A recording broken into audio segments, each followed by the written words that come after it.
Thank you very much. We now move to the laying of flowers in memory of our fallen comrades. First to do that will be His Excellency the President of the Republic of Ghana.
Thank you, Mr. President.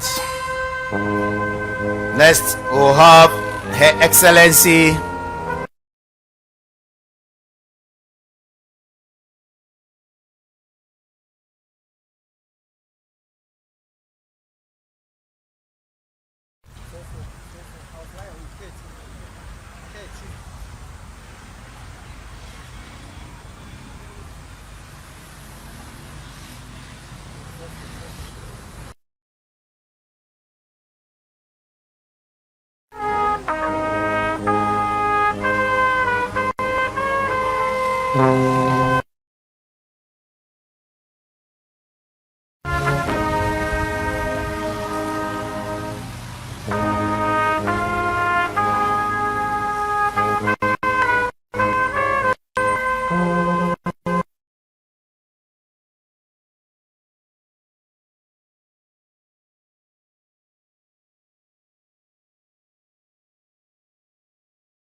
laying of flowers and lighting of candles for the 8 men, gallant men, who lost their lives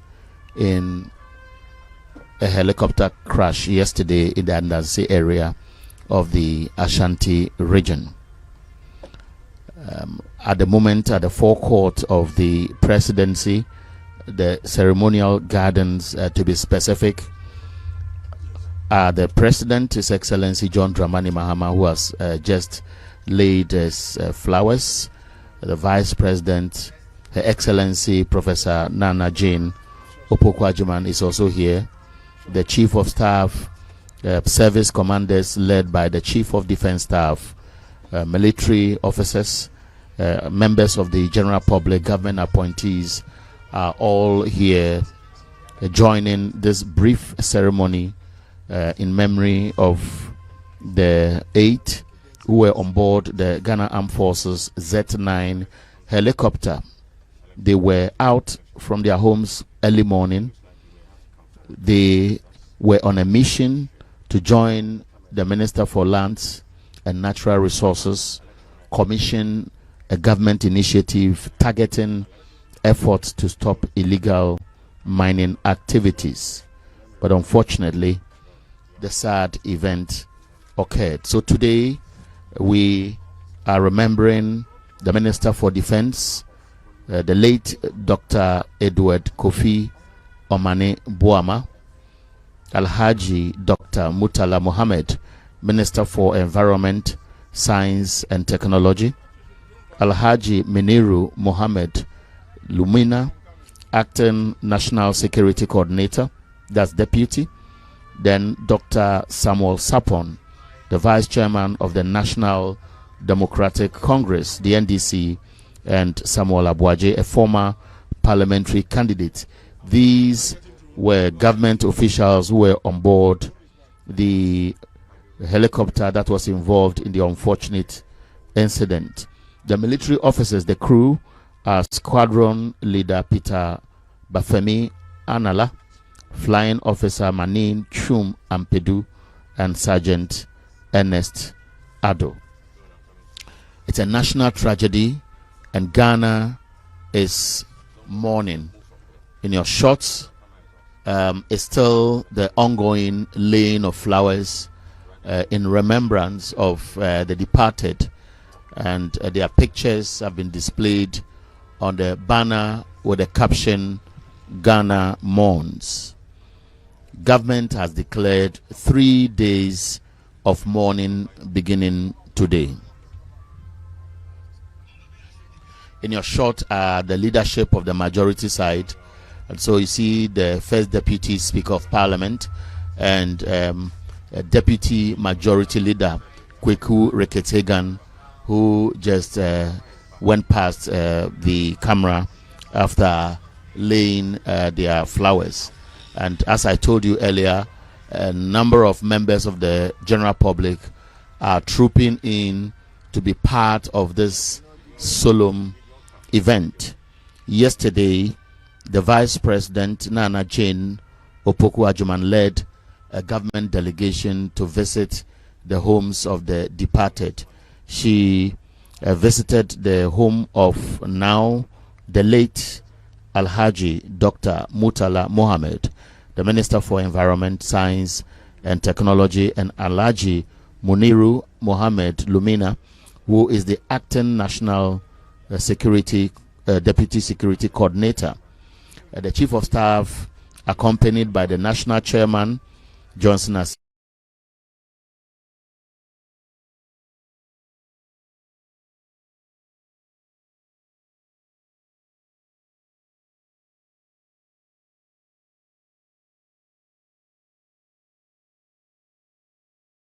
the home of the mother of the late Defense Minister, Dr. Edward Kofi Omane Boamah, to commiserate with the family. Similar activities took place in Takrady, the western region, and of course the northern region, where some of those who passed come from. And I'm told the Central Regional Minister was also dispatched with a team to visit the home of one of the crew members of the Air Force helicopter which was involved in the unfortunate incident. Several tributes are pouring in from members of the diplomatic corps. The African leaders are going to their social media handles to express the pain they share with Ghanaians. We have representatives of the United Nations, the Economic Community of West African States, AU representatives, diplomats have all paid their tribute.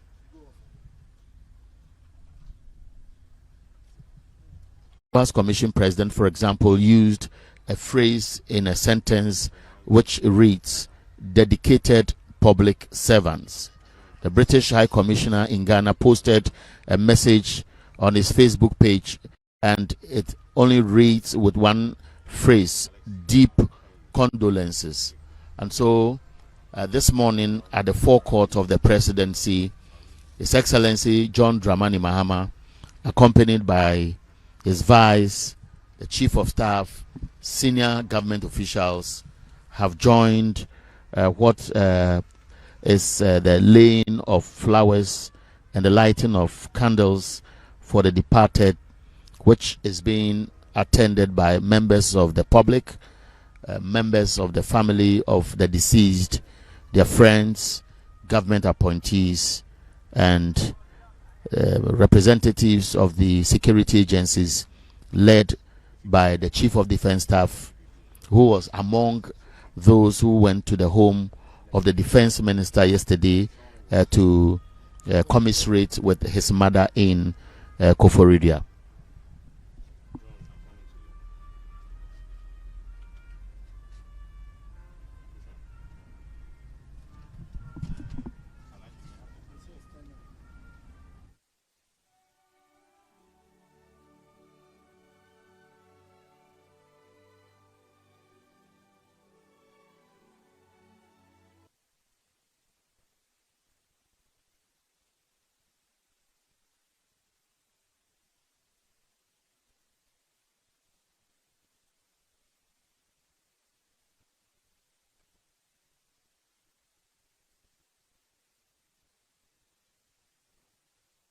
President and his vice, the Chief of Staff,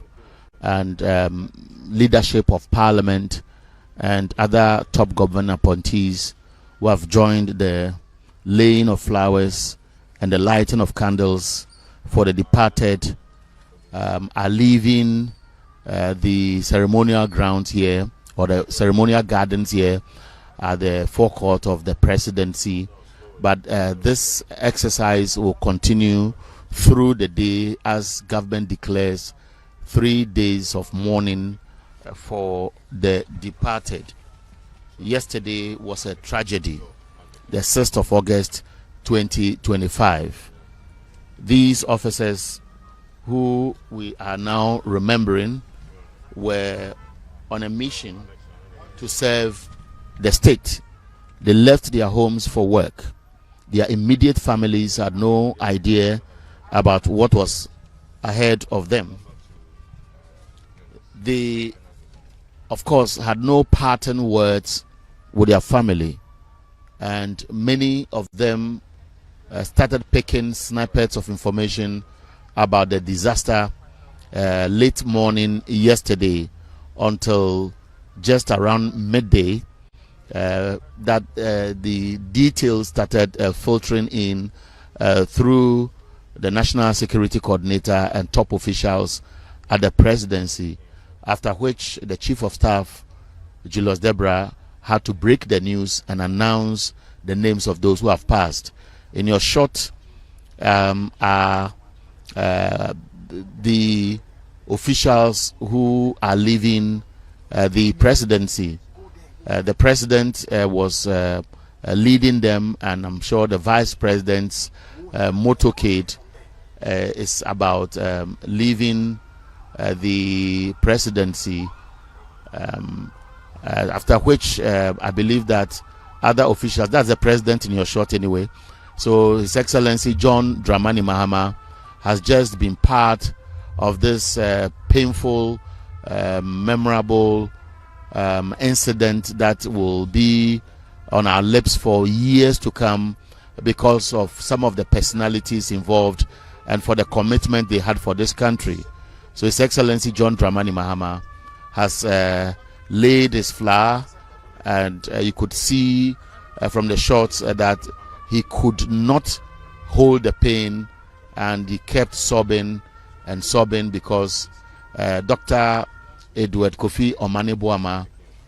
was one of his confidants, one of the very, very intelligent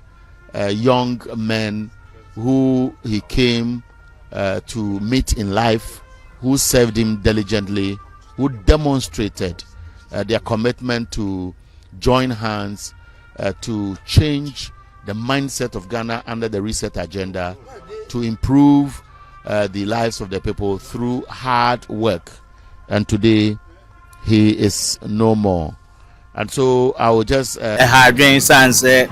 Omane ejiraifo a omubo adwuma mo Omane se beye na Omane akwa hohihiem no behwe na enema totoyi na to yenchen bi a yenhwe kwan na yensusu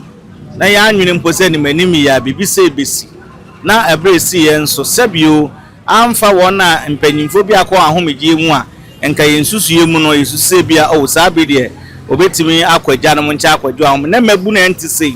ena asemsi ato omne de ha dwen ese mebusuan nso nyina akọ yakọ na masre mpanyimfo se wonhwe no ntoto ne emaye ne ema de sa wo ha we baaye no wonhwe no ntoto ne se wiemhye no na bibi wo ho na ntoyi a omonhwe no ntoto na ne mresem no ya nya ensem bi a eya yemhye ensem a etwa nsunumu a etise bi e wo man Ghana na bibi se si a na be se ya sa politics sa be wudom we no wo se de yamanwesem enkani yie mu no enke emfa nya amanwese na mpanyin sa okoto se na mfomienu ko a yebusa se na ano de ne siye ne wakeka atwa munti e na akofa amanwesem abai ezan se omo nso anka bia nti a na se bio entwa yie sa na mefam no meka no nti edise amanyofo ne mienu ne de edise opre no okosa ntokwa no ezan se ekoba sa de a kwaya se enwia na ehunu amane nti ne sa de memefam na nyame wanwa enka ne yie mu de nya amanyosem na nanu asem bi nti esese ode amanyosem oma kase bi a oma ye na yiti oma ne mu no o ti ase o se yempanyifo no wahu o se yempanyifo no edwi omo mo si ya no timanfo na yiti mu na Yesu no because o hwe ye kwan na ya nam sunu mo ne ye nibi but sa because Prez we and I look at him free bida me ko kuma say car me ko no fa car onu so bia car no onu so free bida da bia omo na wiem ti ye su kwa hu se kwa hu nye potus wo mu a omo nte because onu won free car ne bi e wa hu de ewom eti u se yagopo a won pe bone me go me say wo de yagopo for me crancy ye but ade de be say ya ye cap bad side e wi ane ye de good side so aba because owo de e obi abakobi edu tam so a woye hwe anya yie ba kwa be fa so awu no ena eye asam no cause wo mu wo de eya se oti play mu na ade na ewu so wawiem na uli ba bia obegina na je se tifri a e ba form straight e ka akura ka ba ko pem bibi ama omanya mo hunti ase but unse ya wana nkola 16 ka konya accident na nkola 16 airport usi ya ena small boy bi ko twitwa airport usi wo kuma so kwanso aso mo ntewe so de ko bi no abe enya ko ponso ko airport usi ewiem e de ma omo yes because plane crash na kusi no na airport usi na si wo airport usi na si wo ewiem o dabi na nipa no Yakopon unse adwuma bia ye no oma wu uskani so wusu wo wa no wa test bibi no ahwere we atie ko yenyafo nko ye nwuma ne ye enya saa ko so unse plane class fitigana bi nsida azempanyifo no omoda bia mo na wiem na omukọ na ye de da bia ye nam kwa kwan so na ye nko na ye kọ na ye nya accident na ye kọ ama bibisi wo kwan no na ye ka champanyifo no won fa bi sunti no won te hwe se orogobi no abe na ye nya for the pekasa omo won te hwe o se de akobai eso munya be suro plane fu ti enya ba fa kwan so ti ye ti bibi wo kwan na ye kapa omo ye ntantam ti o su se bia enu ade si osoro na airportos mu na airportos e wo soro hon na plane ko bom airportos concern the car kwanya portos kwan na ekopem na nkola assistant president wom konkola assistant no omunya mpanyifo cause ye wa kukudanfo we MP fo wom sa nkola assistant we bet by president we bet by MP onu ewu yanka wo president plant mi ambo omudi kwa nkoka jo mo se omo ya akọ na panyi onu wadi no 50 years eko yo no kwa so wasanchi ni kakra etino memeti mo jameti a nyameta se panyi ewu cause Bible say ndi ya jani na endi because you wa nkwa no waja ntu ye panyi na bibi tuwa minka say em de but to hwe the way anema no panyifo no ni ye live o my we mu a ase omundwi ya ho kura ba meme ya ndisi ni biao me kan wa me ndisi ni meme ya ndisi ni adewe ba nyina tama no beto aba oba ama me ka to say ndisi be fa e be ye yi ba enya afa na me pese obi me ma me post bi but the way Omane kwase si anu de adua me time this for echi ne say de adua such na ya ba cause nkofo no o say no the whole Omane nyina ya ndisi for man cause o ko parliamentar e ndisi for oba Omane mu a e ndisi for because parliamentary MPP for o mundu 80 it is a bibi kwaso na Omane ntimi president ntimi ka bibi mfa wana je say e bo apa na oye because agege asem ya ye jitum krim say oba obesa because MPP time no me 50-50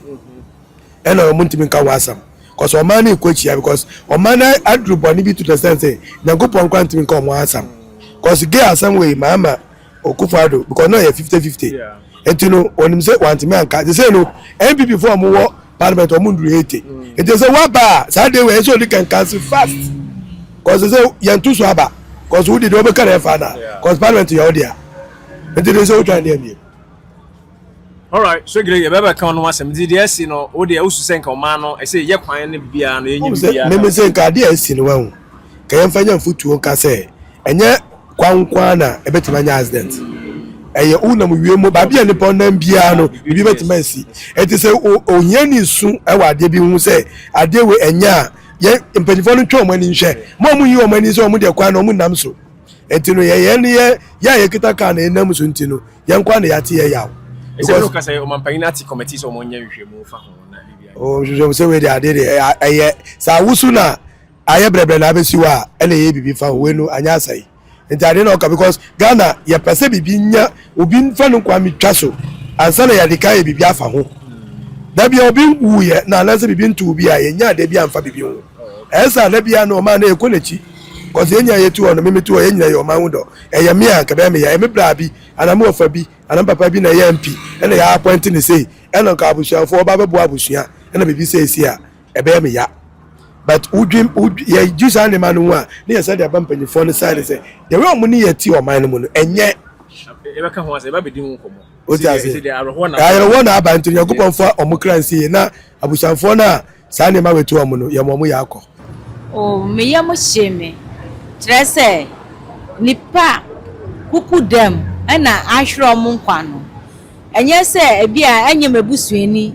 anase mebusuani ye nyina ye Omamba anase Ghana mba ansa na sa asem kasie we atu ye nyina enti me ma fam se anya bawie enti ebusuafom na ye no mu nyina bebom aye dia ebe se ebe fata ni e de mpaibo ataga na chire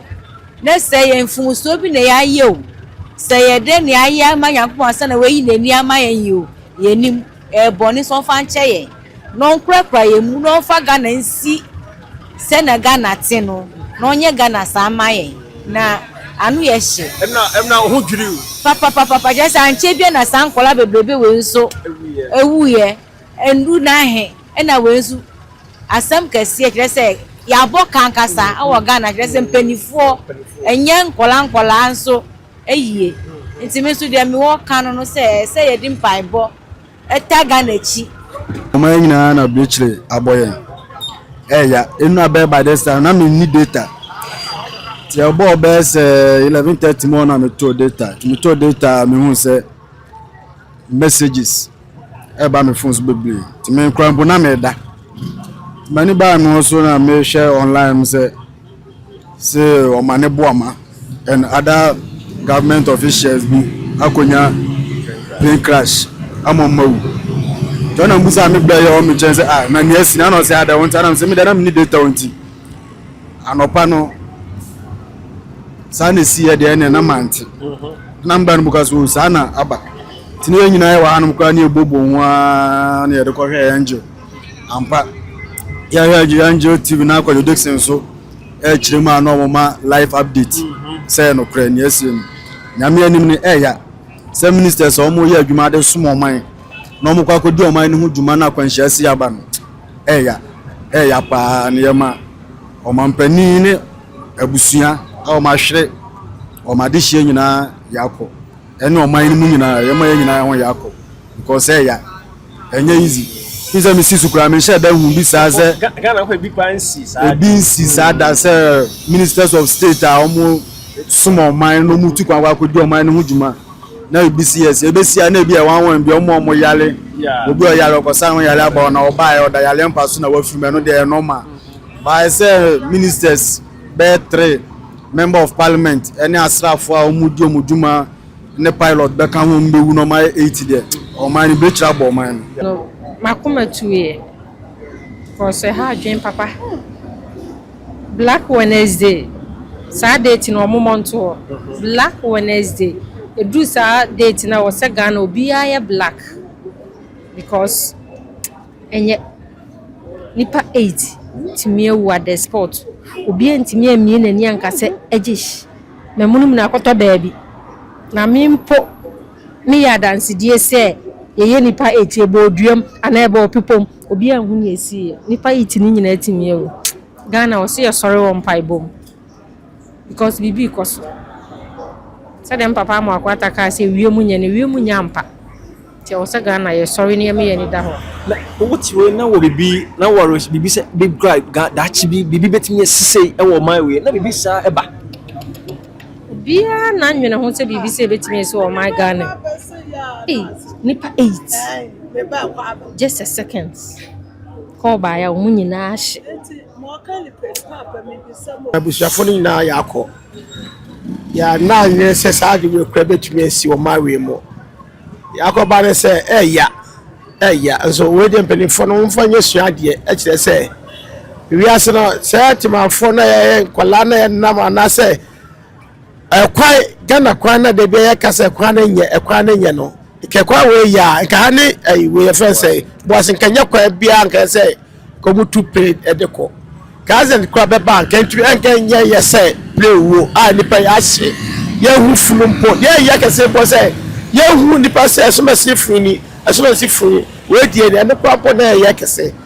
na we die bompa se maba sa asude we die e bi ntu Ghana ma kra ese amaga na kwa apoto nipa be for 8 enya sabketo before send ba me a wo the battle tino akodu se age pa na hwe se ma kra me rese me ko duma ba me ko meet na ba na me ko ya ma mabiem sa se mo de fine Dr. Omane Boamah o ma we din bako ba me din bako do ewo no obia de ya obia de nka me yi do hwi ya do wan firi obia de ya na mo ya se ma me di ma me ne baba ko pesei na wo firi mo akọ wo hwa de asem ne besi so omu ye mienu mi ansakra wo de ni bato so baako kwa me fa me ento baako eso so baako ya ohwe maami ebe maami so wale pedimu onkomba de be na ekoba na sem wo ya to ni ndi ye de fine di Ghana na mo me hwe ni ehwa na say nkwalai kwalank 60 years omo ko nhemu eba omo so accident di 16 omu ina ewu na de wa say na esi o mai wo ndi me sempeni fo pa mo fa mo na esi fom be bia ye say kwa bia fa so a sa de ne betwa no ya mo mo de say be maso otwa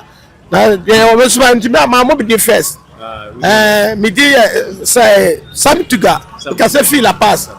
police station wona ade a me ye ntama me se mu ina me hu awo wato me hu asema America nti wo je ya mo ya very serious we both any senior people na obi e di yawo e no man nka say di yawo ya say all because of galamsey galamsey sem severe na we no kran pone say she aban no e she aban no kina na galamsey no tu asema ye e galamsey case ya no yere omukodi atia na incident na yere akosi no pipa 8 and minister mua and yes said no ma you be a minister mua pa or because of galamsey who or because of galamsey issue yana omyede omo akọ happen very bad ti aban so semuke na galamsey de mountain na oka so oteda omo omenya yen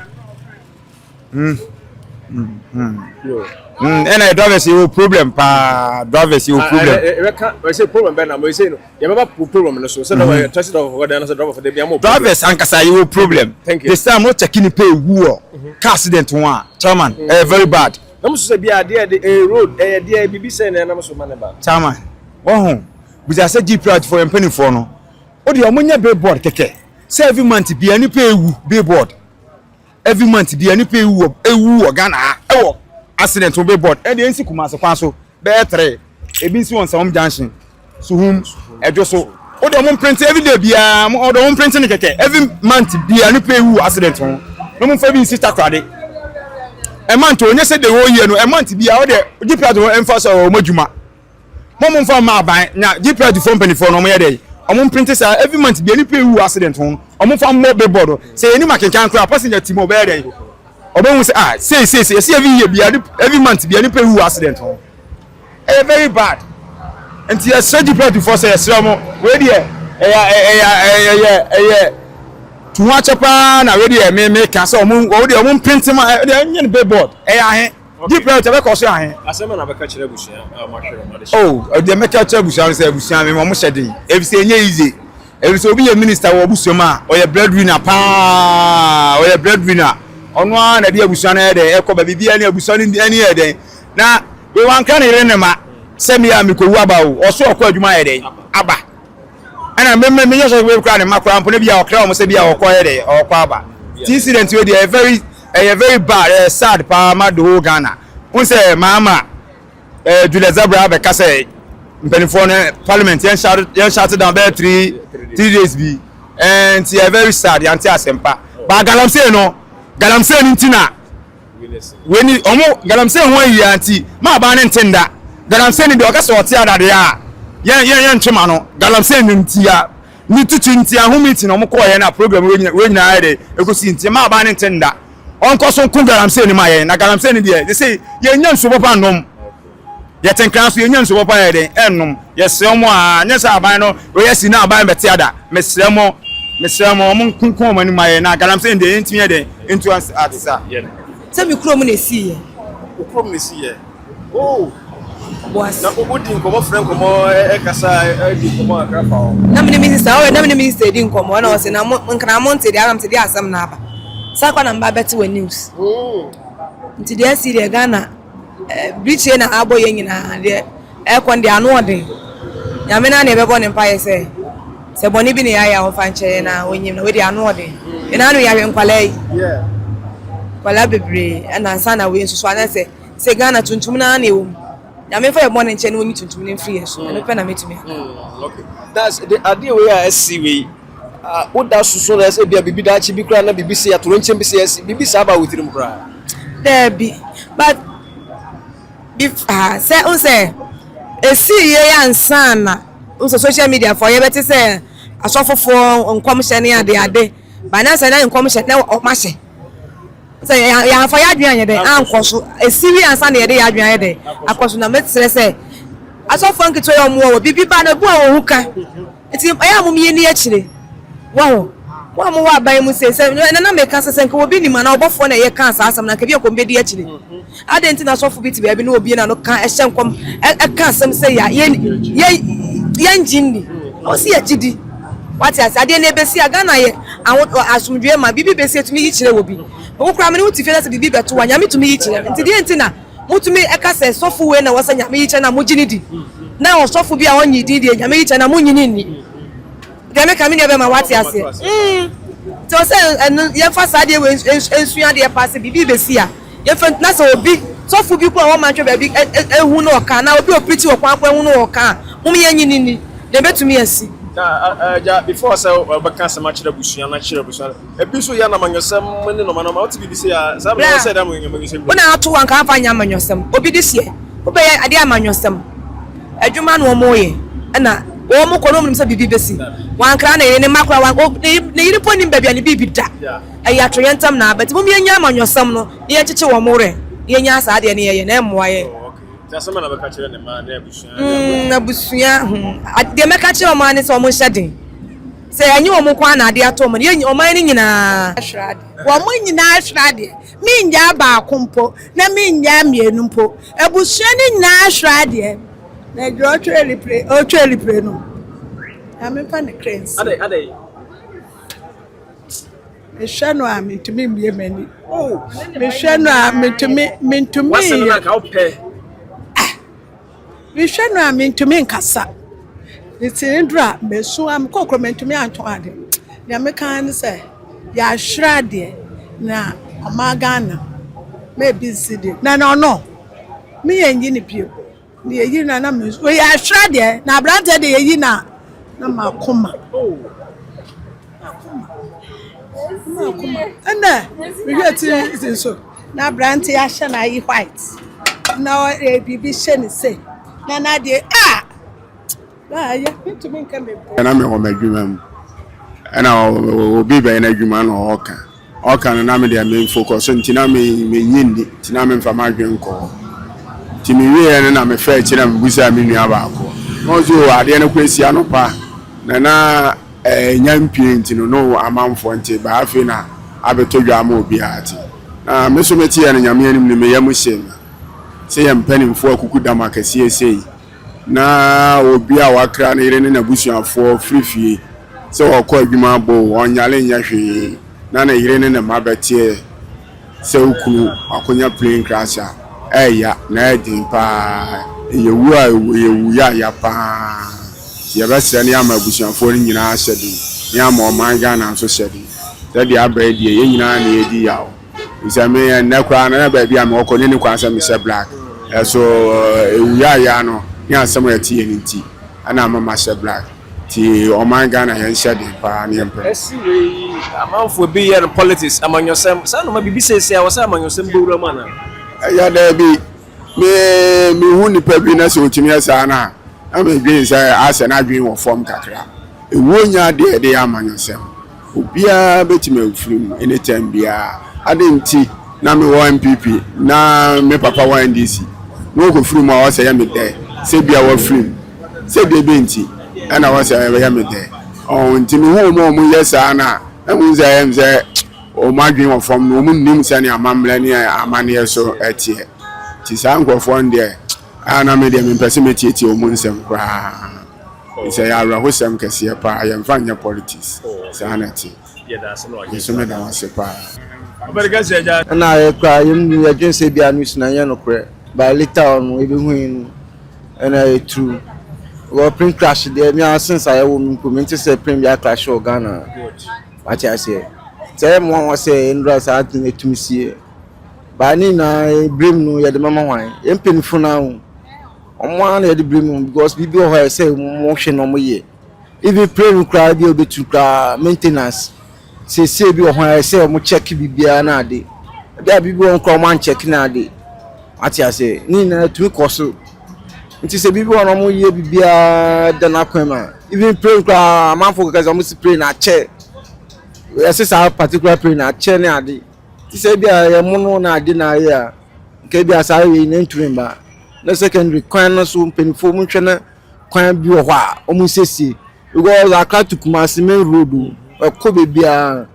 what I say connected to be see what I say nti say sa kwan no pe major road a o mu ye serious e bia double lane we call we ba say na e kama wa wonam so a wankasa wo ba free na wa ye bibia what I say nti sa no menya mo ntumi aya le bia say na e beti o ye na nsia na nkwala ye konya accident 16 papa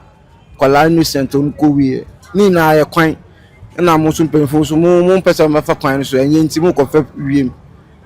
eno so na so say nya akoba no osisi am no kasa dia ban ati committee a mo pesa na say o motima hwe mo be ye hwimu dia fa ho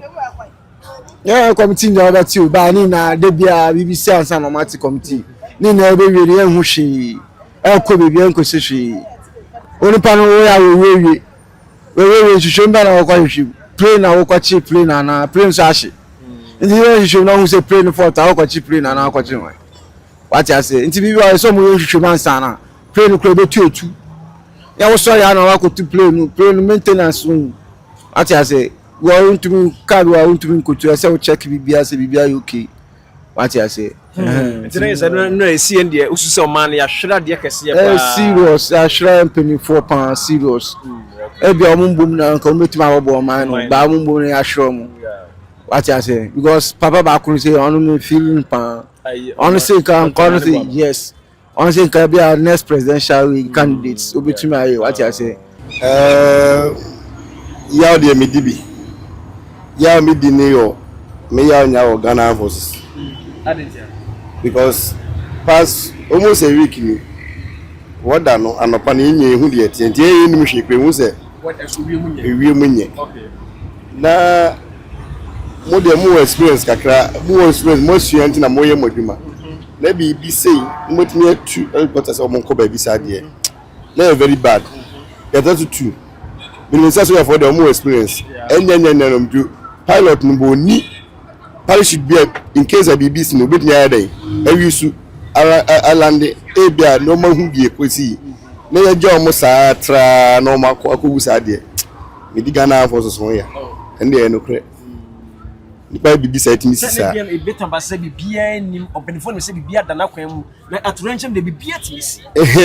wa no aka no bibia timisi atorenchem bibia timisi nje o se mo ko no eye owo nkwa udi ka se o bibia eyinde wo ko nje o se mo munya bibi di bom ho ban kakra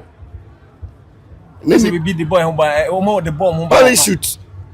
bibi ni aga ebi anipa mienu bi kwa wo ma senka nipa ba kwa to fombo no owu mpa ebe hu no body ana ebe hu bibia e ko so saade no wo se bibi so timisi ablako a wo ye ho hwe a enye yi wonyini se bia eno na happy ese me no ka se omampanyina tu abadwakwa so munya nhwehwemu emfa de esi ye no nhwehwemu de ese nya esi awi na me che se plane etu free he na bi etu free no na de na omahu e de nhye na omoye ma plane asa na etu en de ade mi problem ndi ade mi problem en ha me pa na Ghana no your problem se aban bi ti so ya adwe se ebia me party we ba nti ade na bebo yi nyina akra na ye kasetia efa mampani dada mampani kufo tama no to player magana ye na so ofi akunya no so no na nyo no na ede ko ojama o ma na emum no onu mpo ansa play no bio amafofo na ede be wisu tama kufodo ehun se niam bi nko yo se ko kedi abapa ni so nu ena obadi so wiem ena opedi bi si e kekan se mbebre ye mpani fo no mu hia nto mba mo hia oman no sisi anu asemesi obi ara ho enye ti bibi ni amuntimi ye bibi asa na asemesi de bia BBC dia afa ne go nhwema fa ho ebo oman no embo nti u enyo na wo power na de ne bebo oman ya aseme come me open no wa ye hi se be beto abama minti na ye ne sa atra ne ekọ go ye ya de ne enyi nkwachiri wo ye Ghana ne o so do oman ade be bebo oman ni bia na o se ye nyina ka sem papa de de fa ho nye se enye wa ba ne wo so nti wa se no fimfram sisi ya ho se nipa ko kwa plane utun se me de minim bibia mo ba tun se bibi wo ho ansa na ekọ no Ghana se mi hwemo ekusi sen and so ade asana ba ka kire busua mahwemo mo de meka ze me mo mnya ya akọ ya abusua adwumapa on demand service for na ekasa ye adwumapa on demand for say o pese wudi dwuma bia nkankan Ghana for am wabrochire a obehia nipa didi so ya tilers anasa building constructors fashion designers chese auto mechanic bia o pese wudi say dwuma bia ma no obekọ ye app no so na wa download adwumapa on demand service ayesa so obekọ www.adwumapa-on-demand-service eno so bekọ ko hu adwumadi edi nyina ne trimopo nyina ne se ye boawo ema wo kwakofo obi ana wodi dwuma bi a nipa a wo kwakofa no esansa wonim na kira kwan bia anti no to bi kura nipa na gisika wie open here na hu no adwuma pa on demand fo aba ama sa ha nyina afiri ho esansa obi bia ya de be ma so woni dwuma bia ma no ya ye background checks ehun se sa nipa yi onim ne wo ye enye kwanche trefa ni bia wonim de wo ye ene ye fa no edna ma wo na nigisamba ko omu ne se onipa bia de be ma wo a odi be di dwuma bia no sabe background no sem anase si ebu afaso pade a enya de besi na wanso san nim se sabe ko soja mumpo a ye wo military police ono so soja ni ochi soja ni eno me kire mu se eye adwuma pa on demand for no ye sanso supervisors a abre nyina no omko rounds e ko check se adwuma na nipa no de beda ye no sa pepepe ene ye no na se adwuma pa on demand de omama adwuma no aye simple se bibi ni ena onte ase ampacho no wafa numbers no aye gusuo no no wafre